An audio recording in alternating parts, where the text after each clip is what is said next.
Through NBA history, the consensus pathway to make it to the league for young players were through college, where they would be scouted by NBA scouts, and they'd be drafted based on their current skills and potential.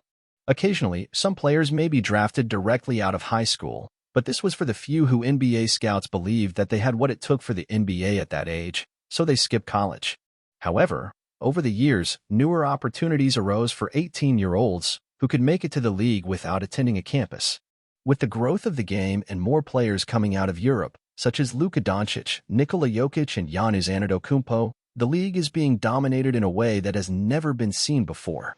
The top 5 picks in the 2023 NBA draft was the first time in history to only have one college player be drafted. Additionally, other routes for players have popped up in the U.S. in recent years, like Overtime Elite and the G League Ignite, which both aim to develop young players with potential into NBA lottery picks. Examples of these players include Jalen Green, Jonathan Kuminga, and the third-pick Scoot Henderson from the Ignite team, and the Thompson twins, who are currently the only 2 players from Overtime Elite to make the NBA. Although it is very early in their careers to tell if these experiments are successful, it is not looking good so far. Almost every player I just mentioned is far underperforming compared to their draft expectations. Jonathan Kuminga coming in was expected to become an extremely athletic wing, with a quality jump shot and defend great on the perimeter.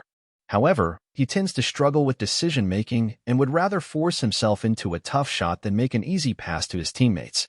He is also shooting horribly from the arc, with 27% from the three-point line. On top of all this, he is on restricted minutes, with him having a complete fallout with his coach, and is likely to demand for a trade, which isn't entirely his fault. We cannot say the same thing about the Thompson twins, however, who are probably the most experimental out of all the names in this video. Their performance in the NBA decides the fate of Overtime Elite, as if they pan out horribly, NBA teams would be reluctant to scout their players, which could put them out of business with a lack of players willing to play for them. They aren't having terrifically great seasons, with one of them on arguably the worst team in NBA history. Asar is averaging over 8 points with 7 rebounds, while Amin averages little over 5 points per game, with both of them going an abysmal 18% from 3. While they both had incredible potential, this kind of output on such bad teams shouldn't happen with their level of talent. Unfortunately, the player drafted right ahead of them is going through some heat too. Scoot's first year isn't going as some would have thought. With the departure of Damian Lillard, as well as most media members believing he would be the shining star for the future of the Trailblazers, his last few months have been disappointing. Averaging 12.8 points during the regular season and a 37% field goal percentage, and even ended up shooting 8% from 3 at the beginning of the season, which is some Shaq type of stat. Not from a 6'2" ball handler, maybe the Russell Westbrook comparisons were a bit too true. Only kidding, but he has been assigned to the G League while recovering from his ankle injury, but he may have time to improve and adjust. Jalen Green is the only player who you could say somewhat turned out decent, however, even he has serious flaws. Just like Kuminga, he has a tendency to not make the right pass and has both eyes locked on the rim rather than on teammates.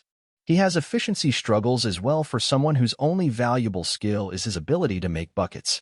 Even his bucket-making ability has been hit this year, with Jalen averaging 5 less points, with even worse efficiency than last year, especially with people expecting him to take a leap this year as the #1 option on his team. The problem is, playing anywhere other than college being from US does nothing but put their potential in serious danger.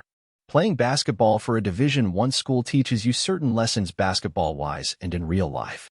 Unlike the NBA, college hoops isn't set around one star. Everyone plays part of a system. If you play poorly or make mistakes, no matter how good you are, you would be benched or out of the rotation. Division I basketball requires 100% focus on everything, with players having to make sure that they're doing well in class or they won't be allowed to play. Every college player has a chip on their shoulder, nothing is given to them, and they have to earn playing time from hard work and performance on the court. You're forced into scary situations where your whole school's legacy can depend on the last shot. This is a much different environment from two 20-year-olds throwing down slams over 16-year-olds and college recruits, or playing for a subsect of the NBA on a team that is literally made to make young kids lottery picks, and paying them up to $1 million for almost no reason. On this side of the line, it isn't about winning, teamwork, playing the right way. It's about playing flashy, looking good for the highlights, obliterating mediocre competition to look like one of the best players in the world. The impact of young players opting to go to the G League Ignite is fast on the rise, with 2 projected top 10 picks, with 6 feet 10 inches unicorn Mattis Bucelis and freak athlete Ron Holland. With other potential first-round selections like Tyler Smith and Hassan Almanza from the Ignite team. This may become a new common route for young hoopers in the future who might not want college as an option. The truth is, in America there is only one way to make it to stardom in the league, and that doesn't seem like it will change soon to come.